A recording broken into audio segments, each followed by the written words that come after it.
నమస్తే. ఇన్నాళ్ళు నన్ను సపోర్ట్ చేస్తూ, ఎంకరేజ్ చేస్తూ మీ ప్రేమని నాకు అందిస్తున్న ప్రతి ఒక్కరికి కృతజ్ఞతలు. అలాగే ఈ వీడియో కూడా ఖచ్చితంగా మీకు ఉపయోగపడుతుంది. లైక్, షేర్ అండ్ సబ్స్క్రైబ్ చేసి మీ సపోర్ట్‌ని నాకు అందించండి. అలాగే ఈ వీడియో పట్ల మీకున్న అభిప్రాయాన్ని కామెంట్ సెక్షన్‌లో కామెంట్ చేసి తెలియజేయండి. ఇప్పుడు వీడియోని చూద్దాం. నమస్తే, వెల్కమ్ టు అవర్ ఛానల్. నేను పద్మిని. ప్రస్తుతంతో పాటు ప్రముఖ ఆధ్యాత్మికవేత్త, వాస్తు జ్యోతిష పండితులు, లలిత ఉపాసకులు, వాస్తు జ్యోతిష శిక్షణ నిపుణులు బ్రహ్మశ్రీ నానాజీ పట్నాయక్ గారు మనతో పాటు ఉన్నారు. మాట్లాడతాం. సార్ నమస్తే. సార్ శ్రీమాత్రే నమః. సార్, జ్యేష్ఠ శుక్లపక్ష దశమి వస్తోంది. ఈ దశమిని చాలా చాలా విశేషంగా ఖచ్చితంగా జరుపుకునేటటువంటి రోజు. ఎందుకంటే అది దశపాపహర దశమి, గంగాదేవి ఉద్భవించినటువంటి రోజుగా కూడా చూస్తారు. ఎంతో కృషి చేసి భగీరథుడు తీసుకొచ్చాడు గంగమ్మని మన కోసం, ఆ సగర చక్రవర్తుల కోసమే కాదు, మనందరి కోసం కూడా. మన పాపాలు కూడా ప్రక్షాళన అవ్వాలి అని అంటే అమ్మ తప్ప ఇంకెవరు దిక్కులేరు. మరి దశపాపహర దశమిని ఎలా జరుపుకోవచ్చు? అందరూ వెళ్ళలేరు కదా గంగకి, కాశీకి వెళ్ళలేరు, లేకపోతే ఇంకొక ప్రదేశాలకు వెళ్ళలేరు.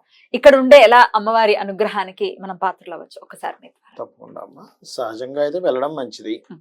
వెళ్ళలేని పక్షంలో మనకు శాస్త్రాలు చెప్పినటువంటిది ఏమిటంటే, ఇంట్లో ఉండేటువంటి ఒక దాంట్లో దానిలో కూడా మనం ఆ యొక్క గంగని ప్రార్థించినట్లయితే, ఆవాహించినట్లయితే ఇక్కడ వస్తుంది. ప్రార్థనేటువంటిది ఏమీ లేదు. అయితే ఆదివారంతో కూడినటువంటి దశపాపహర దశమి అనేటువంటిది ఎటువంటి ఫలితం ఇస్తుంది అనేది తెలుసుకోవాలి. ప్రత్యేకంగా ఇప్పుడు ఉండేటువంటి సూర్య భగవానుడు 16వ తేదీకి పర్టికులర్ గా మనకి మిథున రాశిలోకి ఎంటర్ అవుతాడు. కరెక్ట్గా జస్ట్ మిథున రాశిలోకి ఎంటర్ అవుతాడు. ఎప్పుడైనా సరే సూర్య భగవానుడు కనుక మిథున రాశిలోకి ఎంటర్ అయ్యాడు అంటే ఆయన ఇచ్చేటువంటి ఫలితాల్లో పర్టికులర్గా అది మనకి ఏదైనా ఒక పని అవ్వాలంటే ఆ పని నెరవేరడానికి భగవత్ అనుగ్రహాన్ని కలిగిస్తాడు అక్కడ. అందులో ముఖ్యంగా దశపాపహర దశమి వచ్చింది ఆ రోజు. అంటే ఇక్కడ గంగాదేవి యొక్క అనుగ్రహము, ఒక సూర్యుని యొక్క అనుగ్రహము, ఈ రెండు కూడా కలుగుతున్నాయి. దాంతోపాటు భగవత్ సంబంధించినటువంటి పూజలు ఏమైనా చేస్తున్నాం. చాలా మంది చూడండి, ఒక్కోసారి అబ్బా నేను ఆ పూజ చేశాను పెద్ద ఫలితం రాలేదండి, ఈ వ్రతం చేసిన ఫలితం రాలేదు అంటుంటారు. అంటే వెంటనే ఫలితాన్ని ఎక్స్పెక్ట్ చేస్తుంటారు. లైట్ వెలిగినట్టుగా. అది కామన్. ఎందుకంటే మనిషి యొక్క ఆలోచన దాంతోనే చేస్తున్నాడు. ఇది రావాలని నేను చేస్తున్నాను అనుకుంటున్నాం, కానీ మనము ఎంతో అదృష్టం కదా చేయడం అనేటువంటి కోణంలో చేయట్లేదు, భావంతో చేయట్లేదు. ఇప్పుడు చిన్నపిల్లడు ఉన్నాడు, వాడిని పట్టుకొని వాడికి ఏదో తినిపిస్తాం. వీడు తినిపించినందుకు నాకు వీడు తిన్నాక రేపు పొద్దున నాకు ఇది కొనిస్తాడు పెద్ద అయ్యాక అనుకోదు, తింటున్నాడు చాలు అనేటువంటి భావంతో తినిపిస్తాం. అబ్బా ఎంత హ్యాపీ అవుతుంది. అలాగే నేనేమంటానంటే, నీకు ఆల్రెడీ భగవంతుడు అన్ని ఇచ్చేసాడు. ఇచ్చినందుకు కృతజ్ఞతతో నువ్వు దశపాపహర దశమి వచ్చినందుకు ఆ రోజు సూర్యుడిని ఉపాసించు, లేదా విష్ణువుని ఉపాసించు, గంగాదేవిని ఉపాసించు, బాగుంటుంది. ఎందుకు? ఇది ఏదైతే ఉందో, ఈ సూర్య భగవానుడు మిథున రాశిలోకి సంచారం జరిగేటప్పుడు ఇలాంటివి వచ్చినప్పుడు పర్టికులర్గా నువ్వు చేసుకున్నటువంటి దారిద్ర్యం ఏదైతే ఉందో అది తొలగడానికి, నీలో ఉండేటువంటి కొన్ని బ్యాడ్ కర్మాస్ కొన్ని ఉంటాయి, అవి తొలగడానికి బాగా ఉపయోగపడుతుంది. అందుకని ఆ రోజు ఏం చేయాలి? చాలా మటుకు సూర్య కుజ గ్రహాల దగ్గర దీపారాధన చేయాలి. ముఖ్యంగా దశపాపహర దశమి ఎప్పుడైనా ఆదివారం వచ్చినప్పుడు. ఎందుకంటే సూర్యుడు ఉన్న స్థానం నుంచి లాభస్థానంలో కుజుడు ఉన్నాడు అనమాట. కుజుడు ఫైరీ సైన్ లో ఉన్నాడు.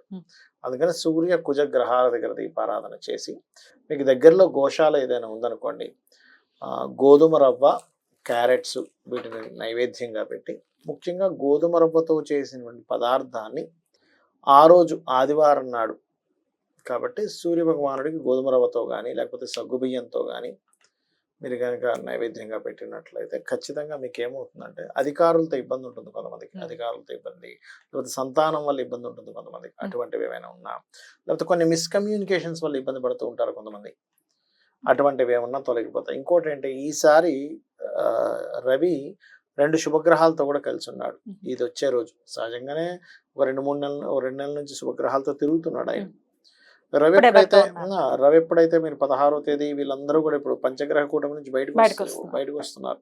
సో ఎప్పుడైతే బయటకు వస్తున్నారో 3 గ్రహాలు కలిసి ఉంటాయి. చంద్రుడు ఆల్రెడీ వెళ్ళిపోయాడు, 4 ఉన్నాయి. అందులో గురువు అక్కడే ఉండిపోతాడు వృషభ రాశిలో.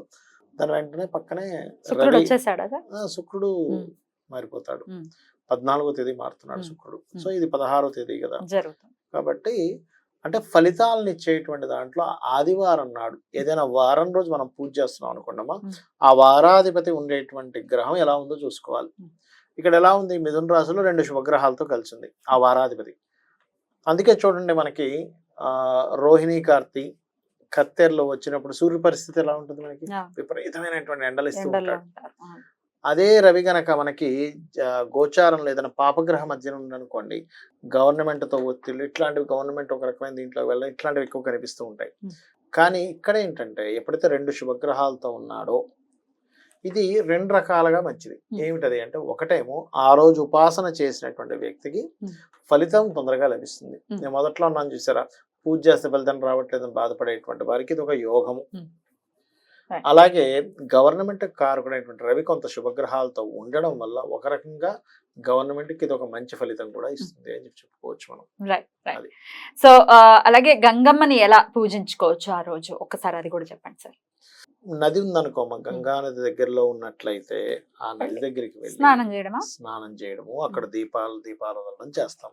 ఇప్పుడు అక్కడ లేదు, మనకు పరిస్థితి లేదు, చక్కగా ఇంట్లోనే చిన్న టబ్బులు, ఇవాళ రేపు మనం చూస్తున్నాం ఇంట్లో టబ్బులో తయారు చేసుకొని అందులో దీపం వదులుతున్నాం.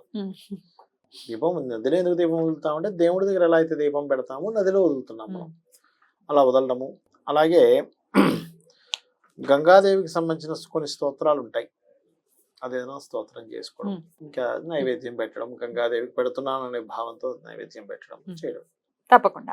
అలాగే గంగాదేవి అవతరణకి సంబంధించినటువంటి విన్నారో వినలేదో, రామాయణ అంతర్గతంగా వస్తుంది కాబట్టి ఎప్పుడైనా ఇప్పటిదాకా వినలేదు అనే వాళ్ళు అట్లీస్ట్ ఇప్పుడైనా వినటం మొదలు పెడితే, సగరుల్ని ఎట్లా అయితే అతను సగరులందరూ పాపం 60,000 మంది అలా దూది కుప్పల్లా భస్మం అయిపోతారు.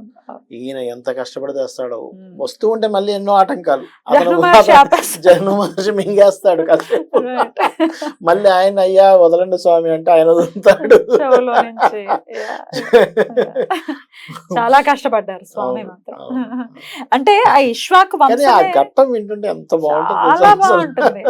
ఇష్వాకు వంశమే చాలా చాలా అసలు అపర యోధులు. అసలు రాముడు పుట్టాడు అని అంటే మామూలు విషయం కాదు, అంతకు ముందు కూడా గొప్ప వాళ్ళే ఉన్నారు.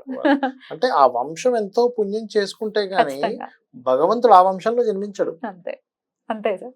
ఇప్పుడు చాలా మందికి తెలుసుకోవాల్సిన విషయం ఏంటంటే, నేను ఈ పూజ చేశాను అయిపోవాలంటే, ఈ పూజ నువ్వు ఎంత నిష్ఠతో చేసావు అప్పుడే కదా ఫలితం వచ్చేది. అక్కడ భగవంతుడు పుట్టడానికి ఆ వంశాన్ని మొత్తం చూసుకున్నాడు, వీళ్ళకి ఎంత పుణ్యం ఉంది, నేను ఇక్కడ జన్మించాలి అంటే.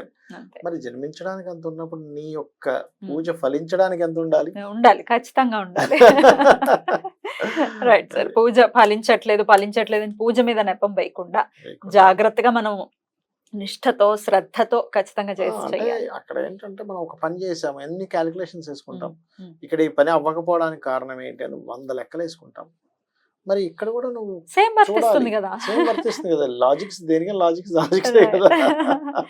గంగమ్మ అనుగ్రహం ఖచ్చితంగా పునీతులు అవ్వాలి అని అంటే, పాప ప్రక్షాళన అవ్వాలి అంటే గంగమ్మ అనుగ్రహం ఏంటంటే, గంగా నది యొక్క పూజ ఎవరైతే చేస్తారో మెయిన్ గా పాపాలు పోతాయి. డెఫినెట్ గా ఆవిడ పుట్టిందే పాప ప్రక్షాళన చేయడానికి. మనకి చనిపోయింది మనమే చేసుకోవాలంటే గంగే చేయమనే చేవ, అది అందరికి తెలిసిందే. ఆ మంత్రం చేసుకుని చక్కగా స్నానం చేసుకోవచ్చు. చాలా చక్కగా వివరించారు సార్, కృతజ్ఞతలు. నమస్తే. శ్రీమాత్రే నమః.